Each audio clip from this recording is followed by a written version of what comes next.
সুপ্রভাত। দেখতে দেখতে গল্পে আড্ডায় রৌহিনের আজ 10ম পর্বে পদার্পণ হলো। আপনাদের অনেকেই জানিয়েছেন যে গল্প শুনতে ভালো লাগছে, এজন্য কৃতজ্ঞতার শেষ নেই। শুনতে থাকুন আর জানাতে থাকুন আপনাদের বক্তব্য, ভালো মন্দ সব কিছুই। কী ধরনের গল্প শুনতে চান তাও।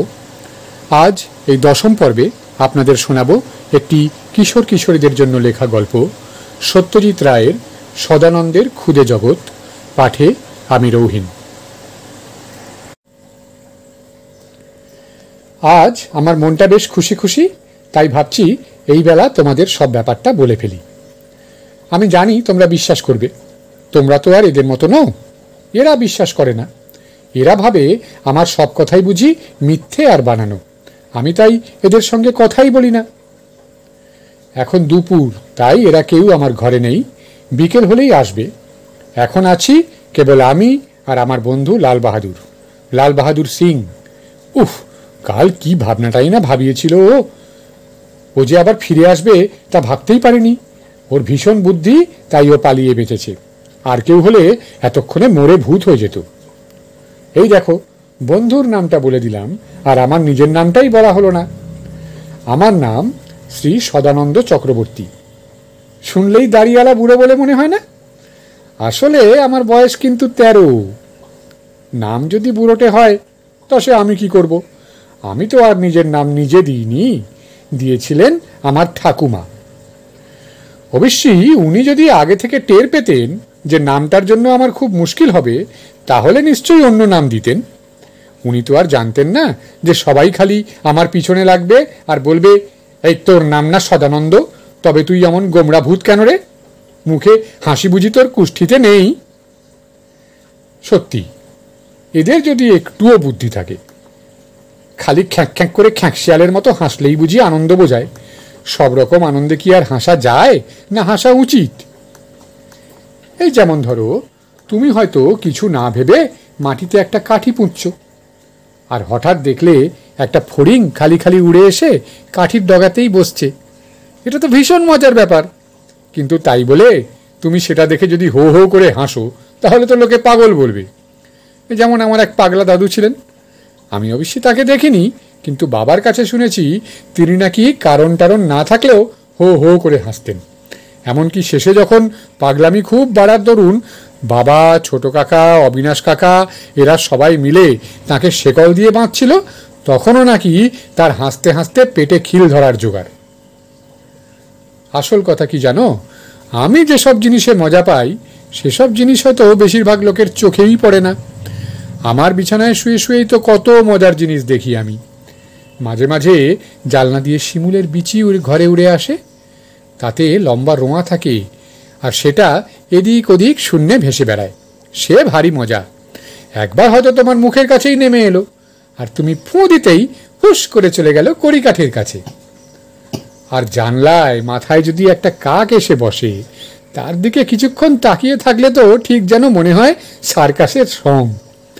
আমি তো কাক এসে বসলেই নাড়াচাড়া বন্ধ করে কাঠ হয়ে পড়ে থাকি, আর চোখে দিয়ে কাক বাবাজির তামাশা দেখি। অবশ্যই আমায় যদি জিজ্ঞেস করো যে জীবনের সবচেয়ে বেশি মজা কিসে পাই, তাহলে আমি বলবো পিঁপড়ে। এখন অবশ্যই শুধু মজা বললে ভুল হবে, কারণ এখনো আচ্ছা থাক, আগেই যদি আশ্চর্য ব্যাপারগুলো সব বলে দিই তাহলে তো সব মাটি হয়ে যাবে। তার চেয়ে বরং শুরু থেকেই বলি। আজ থেকে প্রায় 1 বছর আগে আমার একবার খুব জ্বর হয়েছিল। সেটা যে নতুন কিছু জিনিস তা নয়, জ্বর আমার প্রায়ই হতো, সর্দি জ্বর। মা বলতেন সকাল সন্ধে মাঠে ঘাটে ভিজে মাটি আর ভিজে ঘাসে বসে থাকার ফল।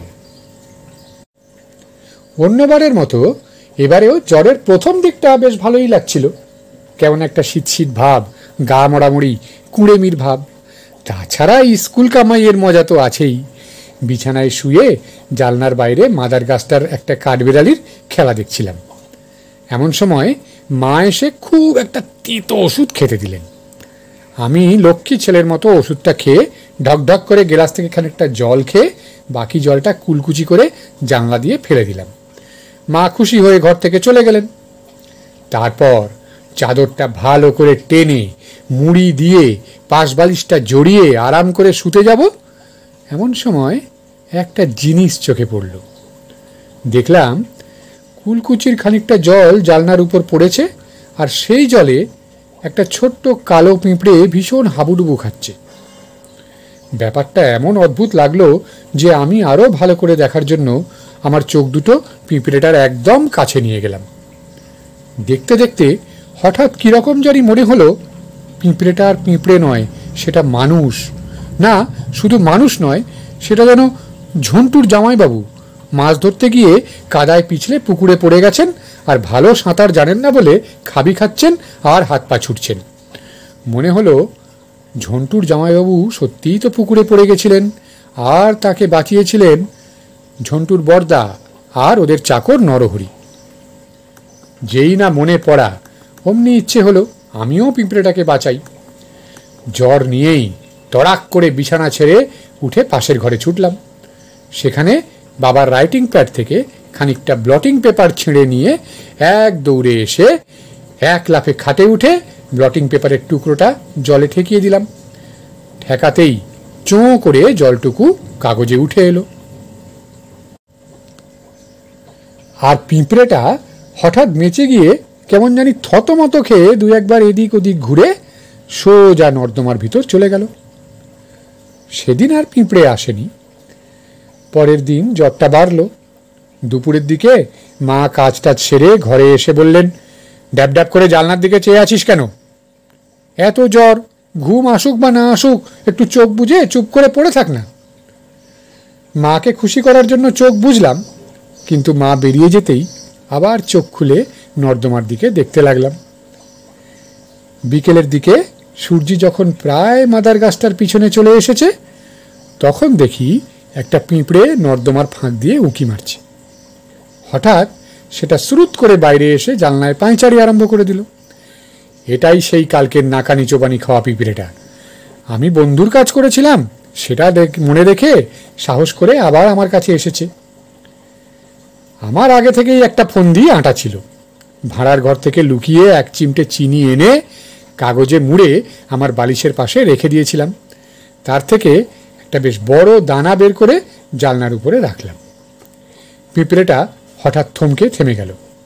তারপর আস্তে আস্তে দানাটার দিকে এগিয়ে গিয়ে সেটাকে বার কয়েক এদিক থেকে ওদিক থেকে গুঁতিয়ে দেখল। তারপর হঠাৎ কি জানি ভেবে বোঁ করে ঘুরে নর্দমার দিকে চলে গেল। আমি ভাবলাম, বারে বা, এমন সুন্দর খাবার জিনিসটা দিলাম আর পিঁপড়ে ভায়া সেটা ফেলে টেলে উধাও, তাহলে আসবারই বা দরকার কি ছিল? কিছুক্ষণ পরেই ডাক্তারবাবু এলেন। এসে আমার নাড়ি দেখলেন, জিভ দেখলেন, আর বুকে পিঠে স্টেথোস্কোপ লাগিয়ে দেখলেন।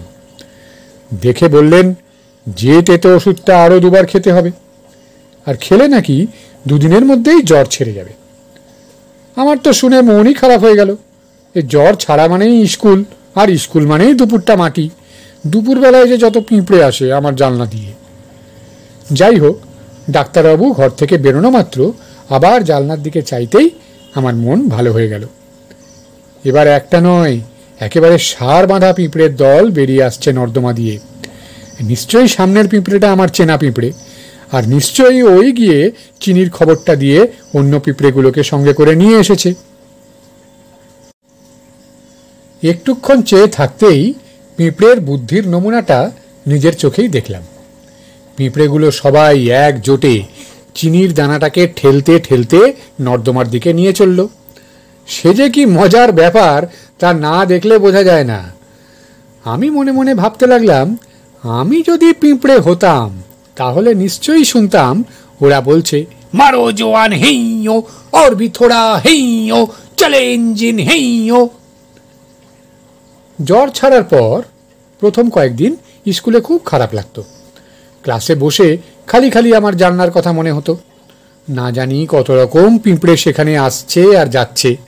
অবশ্যই আমি আসার আগে রোজই 2-3টে চিনির দানা জানলায় রেখে আসতাম, আর বিকেলে ফিরে গিয়ে দেখতাম সেগুলো আর নেই। ক্লাসে আমি বেশিরভাগ দিন বসতাম মাঝখানের একটি বেঞ্চিতে। আমার পাশে বসতো শীতল। একদিন পৌঁছতে একটু দেরি হয়েছে, আর গিয়ে দেখি শীতলের পাশে ফণি বসে আছে। আমি আর কি করি, পিছনের দিকে দেয়ালের সামনে একটা খালি জায়গা ছিল, সেইখানেই বসলাম। টিফিনের আগের ক্লাসটা ছিল ইতিহাসের। হারাধনবাবু তাঁর সরু গলায় হ্যানিবলের বীরত্বের কথা বলছিলেন। হ্যানিবল নাকি কার্থেজ থেকে সৈন্য নিয়ে পুরো আল্পস পাহাড়টা ডিঙিয়ে ইতালি আক্রমণ করেছিলেন। শুনতে শুনতে হঠাৎ কীরকম জানি মনে হলো যে হ্যানিবলের সৈন্য এই ঘরের মধ্যেই রয়েছে আর আমার খুব কাছ দিয়েই চলেছে। এদিক ওদিক চাইতেই আমার পিছনের দেয়াল চোখে পড়ল।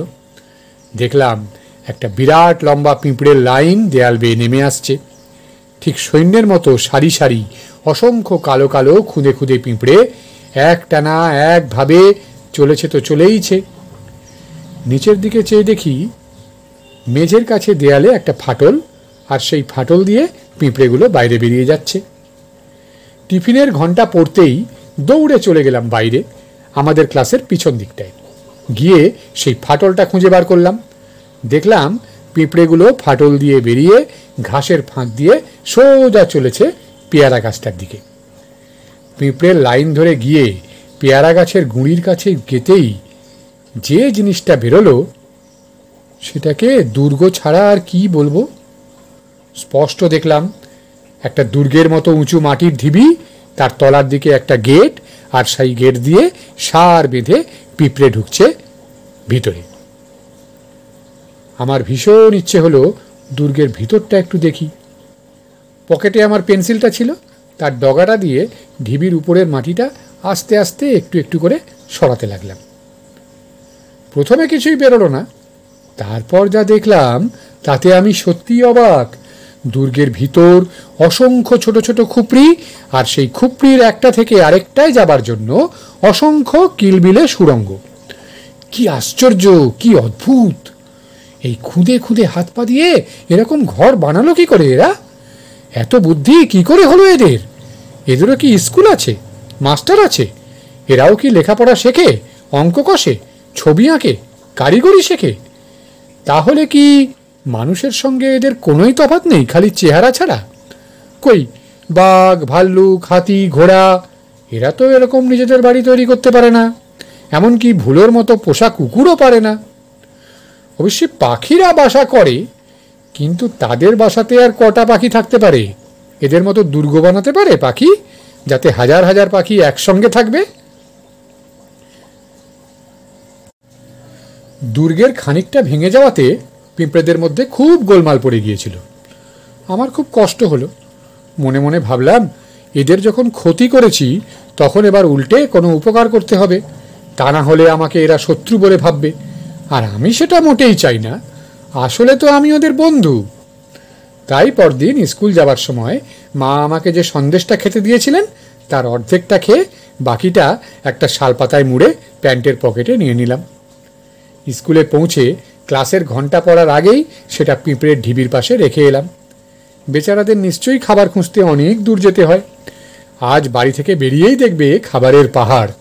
এটা কি কম উপকার হলো? এর কিছুদিন পরেই আমাদের গরমের ছুটি হয়ে গেল, আর আমারও পিঁপড়েদের সঙ্গে বন্ধুত্বটা বেশ ভালো জমে উঠল। পিঁপড়েদের দেখে দেখে তাদের বিষয়ে যেসব আশ্চর্য জিনিস জানতে পারছিলাম সেগুলো মাঝে মাঝে বড়দের বলতাম, কিন্তু ওরা কোনো গায়েই করতো না। সবচেয়ে রাগ হতো যখন ওরা আমার কথা হেসে উড়িয়ে দিত। তাই একদিন ঠিক করলাম যে এবার থেকে আর কাউকে কিচ্ছু বলবো না। যা করব নিজেই করব, আর যা জানবো নিজেই জানব। একদিন একটা ব্যাপার হলো। তখন দুপুরবেলা আমি ঝন্টুদের বাড়ির পাঁচিলের গায়ে একটা লাল পিঁপড়ের ঢিবির পাশে বসে পিঁপড়েদের খেলা দেখছি। অনেকে বলবে, লাল পিঁপড়ের ঢিবির পাশে তো বেশিক্ষণ বসা যায় না, কারণ পিঁপড়ে কামড়াবে যে। এটা ঠিকই যে আগে আমি লাল পিঁপড়ের কামড় খেয়েছি, কিন্তু কিছুদিন থেকে দেখছি ওরা আর আমাকে কামড়ায় না। তাই বেশ নিশ্চিন্ত মনে বসে পিঁপড়ে দেখছিলাম। এমন সময় হঠাৎ দেখি ছিকু আসছে। ছিকুর কথা আগে বলিনি। ওর ভালো নাম শ্রীকুমার। আমাদের ক্লাসেই পড়ে, কিন্তু আমাদের চেয়ে নিশ্চয়ই অনেক বড়, কারণ ওর গোঁপদাড়ি বেরিয়ে গেছে। ছিকু খালি সর্দারি করে, তাই ওকে কেউ ভালোবাসে না, আমিও না। কিন্তু তাই বলে আমি কখনো ওর সঙ্গে লাগতে যাই না, কারণ জানি যে ওর গায়ে খুব জোর। ছিকু আমাকে দেখতে পেয়ে বলল, এই ক্যাবলা, এখানে ওঁত পেতে বসে কি হচ্ছে? আমি ছিকুর কথায় কান দিইনি, কিন্তু ও দেখলাম আমার দিকেই এগিয়ে আসছে। আমি পিঁপড়েগুলোর দিকে দেখতে লাগলাম। চিকু আমার কাছে এসে আবার বলল, কি হচ্ছে কি? হাবভাব দেখে সুবিধের লাগছে না তো? আমি আর লুকোবার চেষ্টা না করে সত্যি কথাটাই বলে দিলাম। চিকু শুনে দাঁত খিঁচিয়ে বলল, পিঁপড়ে দেখছিস মানে? ওর মধ্যে আবার দেখবার কি আছে? আর পিঁপড়ে কি তোর নিজের বাড়িতে নেই নাকি যে এখানে আসতে হবে? আমার ভারী রাগ হলো। আমি যাই করি না কেন, তোর তাতে কি রে বাপু? সবটাতে নাক গলানো আর সর্দারি। আমি বললাম, আমার দেখতে ভালো লাগে তাই দেখছি। পিঁপড়ের ব্যাপার তুমি বুঝবে না। তোমার নিজের যা ভালো লাগে তাই করো না, গিয়ে এখানে জ্বালাতে এলে কেন? চিকু আমার কথা শুনে বেড়ালের মতো ফোঁস করে উঠে বলল, ও দেখতে ভালো লাগে? পিঁপড়ে দেখতে ভালো লাগে? দেখ তবে দেখ, এই দেখ দেখ দেখ। বলতে বলতেই আমি কিছু করার আগেই চিকু 3 লাথিতে পিঁপড়ের ঢিবিটা একেবারে থ্যাবড়া করে মাটির সঙ্গে মিশিয়ে দিল। আর সেই সঙ্গে বোধহয় কম করে 500 পিঁপড়ে থেঁতলে মেতলে মরে টরে একাকার হয়ে গেল। লাথি মেরেই চিকু হাসতে হাসতে চলে যাচ্ছিল। এমন সময় আমার মাথার মধ্যে হঠাৎ কি জানি একটা হয়ে গেল। আমি এক লাফে চিকুর পিঠের উপর লাফিয়ে পড়ে তার চুলের মুঠি ধরে তার মাথাটা দুম দুম করে 4-5 বার ঝন্টুদের পাঁচিরে ঠুকে দিলাম। তারপর চিকুকে ছেড়ে দিতে সে কাঁদতে কাঁদতে বাড়ির দিকে চলে গেল। আমি নিজে যখন বাড়ি ফিরলাম তার আগেই চিকু এসে নালিশ করে গেছে। কিন্তু আশ্চর্য, মা আমাকে প্রথমটা মারেও নি, বকেনও নি। আসলে মা বোধহয় বিশ্বাসই করেননি, কারণ আমি তো এর আগে কারুর গায়ে কখনো হাত তুলিনি। তাছাড়া মা তো জানতেন যে আমি চিকুকে ভয় পাই। কিন্তু মা যখন আমায় ব্যাপারটা জিজ্ঞেস করলেন তখন আমি মিথ্যে কথা বলতে পারলাম না। মা তো শুনে অবাক, বললেন, বলিস কি, তুই সত্যি চিকুর মাথা ফাটিয়ে দিয়েছিস? আমি বললাম, হ্যাঁ দিয়েছি। শুধু চিকু কেন, যে পিঁপড়ের বাসা ভাঙবে তারই মাথা ফাটিয়ে দেবো। এটা শুনে মা সত্যিই ভীষণ রেগে আমাকে অনেকগুলো কিলচড় মেরে দরজা বন্ধ করে রেখে দিলেন। সেদিন শনিবার ছিল। বাবা তাড়াতাড়ি কোর্ট থেকে ফিরলেন। ফিরে মার কাছে সব শুনে টুনে আমার ঘরের দরজায় বাইরে থেকে তালা চাবি দিয়ে দিলেন। আমার কিন্তু মারটার খাওয়ার জন্য পিঠে একটু ব্যথা করলেও মনে কোনো দুঃখ ছিল না। আমার কেবল দুঃখ হচ্ছিল ওই পিঁপড়েগুলোর জন্য।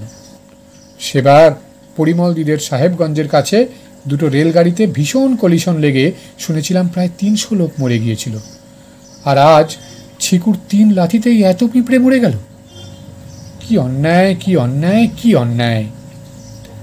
বিছানায় শুয়ে এই সব ভাবতে ভাবতে মাথাটা কেমন ঝিমঝিম আর গাটা শীত শীত করতে লাগছে। আমি চাদরটা টেনে মুড়ি দিয়ে পাশ ফিরে শুয়ে পড়লাম। তারপর কখন ঘুমিয়ে পড়েছি জানি না, হঠাৎ একটা অদ্ভুত শব্দে আমার ঘুম ভেঙে গেল। সরু মিহি একটা শব্দ, ভারী সুন্দর, কতকটা গানের মতো তালে তালে উঠছে আর নামছে।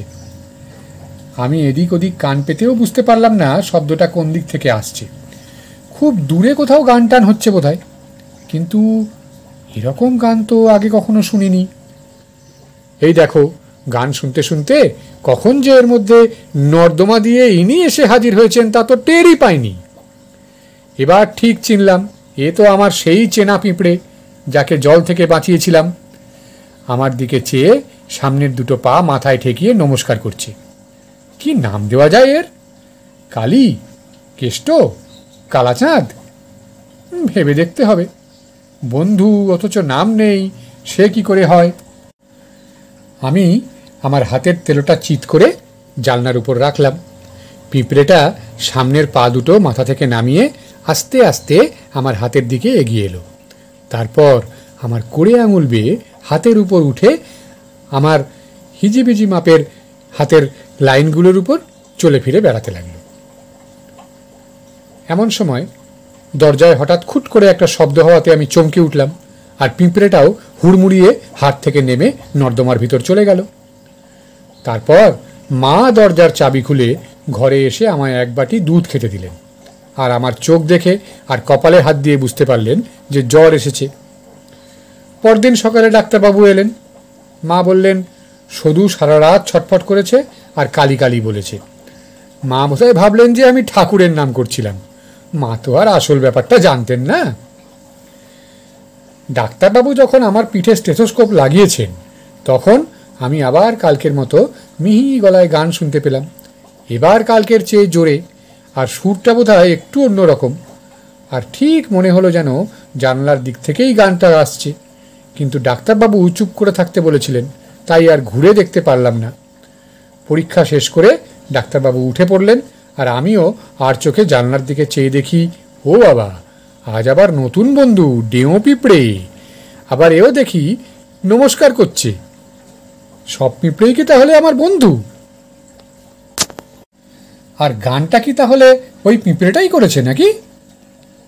কিন্তু মা তো গানের কথা কিছুই বলছেন না, তাহলে কি উনি শুনতে পাচ্ছেন না? আমি জিজ্ঞেস করব ভেবে মার দিকে ফিরতেই দেখি উনি চোখ বড় বড় করে জানলার দিকে চেয়ে আছেন। তারপর হঠাৎ টেবিল থেকে আমার অঙ্কের খাতাটা টেনে নিয়ে আমার উপর দিয়ে ঝুঁকে পড়ে খাতাটা দিয়ে এক চাপড় মেরে পিঁপড়েটাকে মেরে ফেললেন। সঙ্গে সঙ্গে গানটাও থেমে গেল। মা মুখে বললেন, বাবা, কি উপদ্রবী হয়েছে পিঁপড়ের, বালিশ বেয়ে উঠে কানের মধ্যে ঢুকে কামড় দিলেই তো হবে চিত্তির। ডাক্তারবাবু একটা ইঞ্জেকশন দিয়ে চলে যাওয়ার পর আমি খুন হওয়া পিঁপড়েটার দিকে চাইলাম, আর এমন সুন্দর গানটা গাইতে গাইতে সে মরে গেল। এ যেন ঠিক আমার সেই ইন্দ্রনাথ দাদুর মতো। উনিও খুব ভালো গান গাইতেন, অবশ্যই আমরা বেশি বুঝতাম না, তবে বড়রা বলতো যে খুব ভালো ওস্তাদি গান। উনিও ঠিক এইভাবেই একদিন তানপুরা বাজিয়ে গান গাইতে গাইতে হঠাৎ মরে গেলেন। তাকে যখন শ্মশান ঘাটে নিয়ে যায় তখন শহর থেকে আনা কীর্তনের দল হরিনাম গাইতে গাইতে তার সঙ্গে গিয়েছিল। আমি দেখেছিলাম, আর আমার এখনো মনে আছে, যদিও তখন আমি খুব ছোট। আর আজ একটা অদ্ভুত ব্যাপার হলো। ইঞ্জেকশন নিয়ে ঘুমের মধ্যে স্বপ্ন দেখলাম যে একটা বিরাট পিঁপড়ের দল মরা পিঁপড়েটাকে ঠিক ইন্দ্রনাথ দাদুর মতো করে শ্মশানে নিয়ে যাচ্ছে। 10-12টা পিঁপড়ে তাকে কাঁধে নিয়েছে, আর বাকি পিঁপড়েগুলো পিছনে সারি বেঁধে ঠিক কীর্তনের মতোই গান গাইতে গাইতে চলেছে। বিকেলে মা কপালে হাত দিতেই ঘুমটা ভেঙে গেল। জানলার দিকে চেয়ে দেখলাম যে মরা পিঁপড়েটা আর সেখানে নেই। সেবার জ্বরটা খুব সহজে ছাড়ছিল না। ছাড়বে কি করে, দোষ তো এদেরই। বাড়ির সব লোক যে পিঁপড়ে মারতে আরম্ভ করেছিল। সারাদিন যদি এরকম পিঁপড়ের চিৎকার শুনতে হয় তাহলে তো মন খারাপ হয়ে জ্বর বাড়বেই। আবার আরেকটা মুশকিল, এরা যখন এদিকে ভাড়ার ঘরে কিংবা উঠোনে পিঁপড়ে মারত, আমার জানলায় তখন অন্য পিঁপড়ের দল এসে ভীষণ কান্নাকাটি করত। বেশ বুঝতাম যে এরা চাইছে তাদের হয়ে আমি কিছু একটা করি, হয় পিঁপড়ে মারা বন্ধ করি, না হয় যারা মারছে তাদের শাসন করি। কিন্তু আমার যে অসুখ, তাই আমার গায়ে তেমন জোর ছিল না। আর থাকলেও বড়দের কি আর ছোটরা শাসন করতে পারে? কিন্তু শেষ পর্যন্ত একদিন একটা ব্যবস্থা করতেই হলো। সেটা ঠিক কোন দিন তা আমার মনে নেই, খালি মনে আছে যে সেদিন খুব ভোরে ঘুম ভেঙে গিয়েছিল, আর ঘুম ভাঙতেই শুনতে পেলাম ফটিকের মা চেঁচিয়ে বলছে যে তার কানের ভিতর নাকি রাত্রিবেলা একটা ডেঙো পিঁপড়ে ঢুকে কামড়ে দিয়েছে। এটা শুনে অবশ্যই আমার খুবই হাসি পেয়েছিল, কিন্তু তারপরেই ঝাঁটা পেটার আওয়াজ আর চিৎকার শুনে বুঝলাম যে পিঁপড়ে মারা আরম্ভ হয়ে গেছে। তারপর একটা অদ্ভুত ব্যাপার হলো। হঠাৎ মিহি গলায় শুনতে পেলাম কারা যেন বলছে, বাঁচাও বাঁচাও, আমাদের বাঁচাও। জানলার দিকে চেয়ে দেখি পিঁপড়ের দল এসে গেছে, আর ভীষণ ব্যস্তভাবে জানলার উপর ঘোরাফেরা করছে। পিঁপড়ের মুখে এই কথা শুনতে পেয়ে আমি আর থাকতে পারলাম না। অসুখ বিসুখ ভুলে বিছানা ছেড়ে লাফিয়ে উঠে বারান্দায় বেরিয়ে গেলাম। প্রথমটা বুঝতে পারলাম না কি করব, তারপর হাতের কাছে একটা কলসি দেখে সেটাকে আছাড় মেরে ভেঙে ফেললাম। তারপর আর যা কিছু ভাঙবার মতো ছিল সব ভাঙতে আরম্ভ করলাম। ফন্দিটা ভালোই এঁটেছিলাম, কারণ আমার কাণ্ড দেখে পিঁপড়ে মারা বন্ধ হয়ে গেল। কিন্তু সঙ্গে সঙ্গেই মা, বাবা, ছোট পিসিমা, সাবিদি যে ঘরে ছিল সব হাঁ হাঁ করে বেরিয়ে এসে আমায় জাপটে ধরে কোল পাঁজা করে তুলে এনে খাটের উপর ফেলে ঘরের দরজা আবার তালা চাবি দিয়ে বন্ধ করে দিল। আমি মনে মনে খুব হাসলাম, আর আমার জালনার পিঁপড়েগুলো আনন্দে নাচতে নাচতে সাবাস সাবাস বলতে বলতে বাড়ি ফিরে গেল। এরপরে আমি আর খুব বেশি দিন বাড়িতে ছিলাম না, কারণ একদিন ডাক্তারবাবু এসে দেখে টেকে বললেন যে বাড়িতে আমার চিকিৎসার সুবিধে হবে না, তাই আমাকে হাসপাতালে যেতে হবে। আমি এখন যেখানে আছি সেটা একটা হাসপাতালের ঘর। 4 দিন হলো আমি এখানে এসেছি। প্রথম দিন আমার ঘরটা খুবই খারাপ লেগেছিল, কারণ এত পরিষ্কার ঘর যে দেখলেই মনে হয় এখানে পিঁপড়ে থাকতেই পারে না। নতুন ঘর কিনা, তাই ফাটল টাটল কিছু নেই। একটা বড় আলমারিও নেই যার তলায় বা পিছনে পিঁপড়ে থাকবে। নর্দমা একটা আছে বটে, কিন্তু সেটাও ভীষণ পরিষ্কার।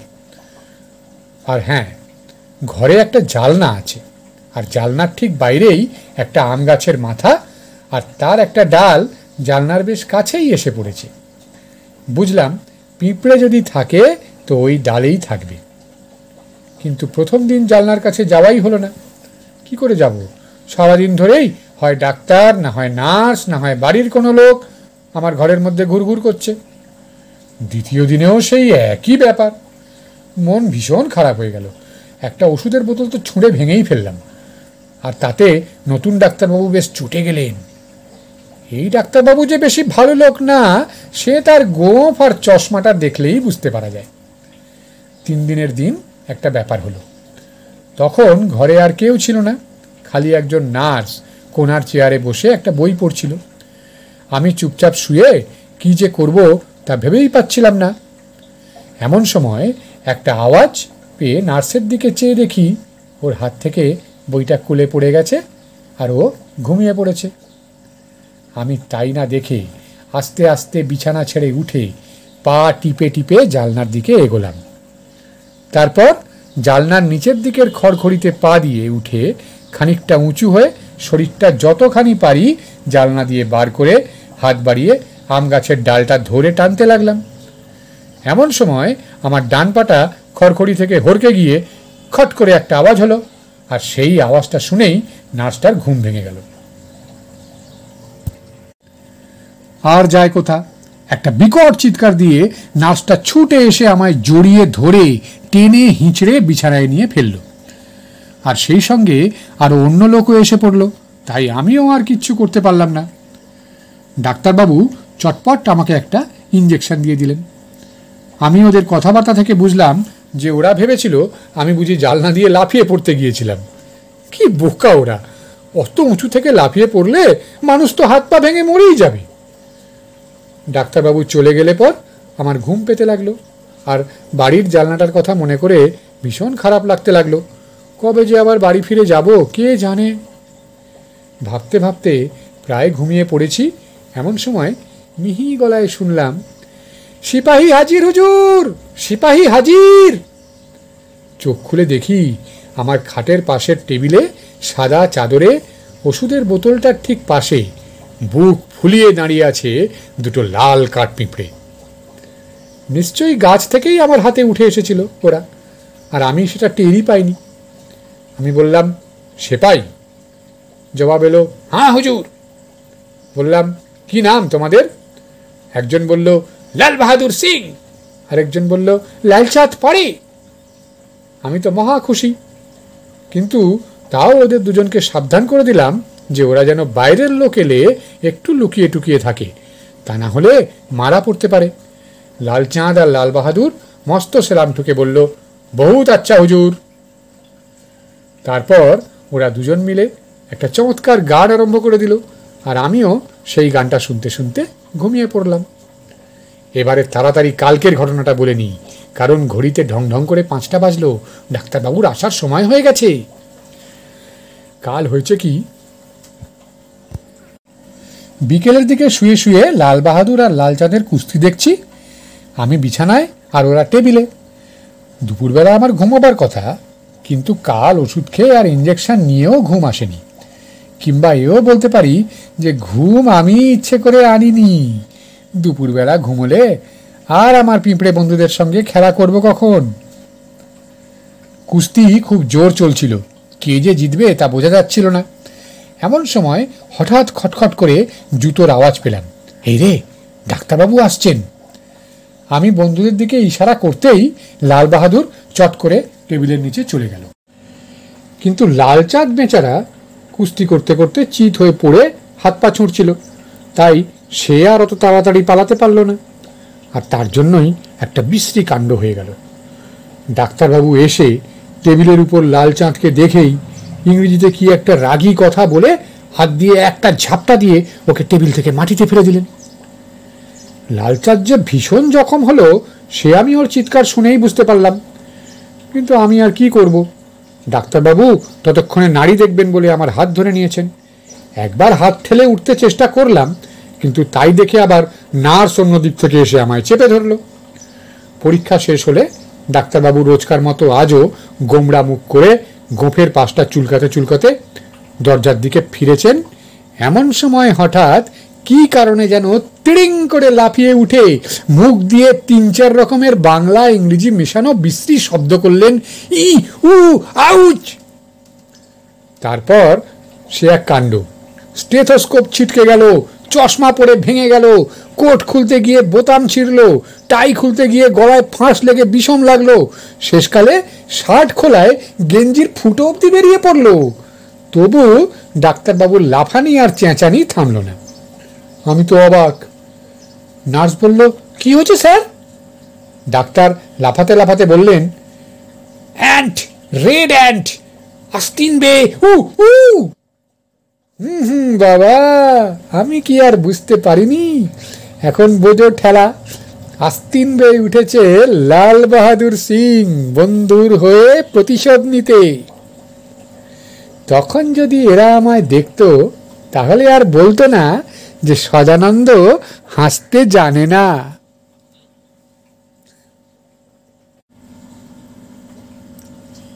এতক্ষণ শুনছিলেন ছোটদের জন্য লেখা সত্যজিৎ রায়ের গল্প সদানন্দর ক্ষুদে জগৎ। সে জগতের খবর পেয়ে কেমন লাগলো সে তো নিশ্চয়ই মন্তব্য করে জানাবেন। কি জানাবেন তো? জানাতে পারলে ভালো তো লাগবেই, আলোচনাও জমবে। ভালো থাকুন সবাই, আনন্দে থাকুন, বই পড়ুন, গল্প শুনুন, নতুন নতুন জগতে ভ্রমণ করতে সঙ্গে চলুন।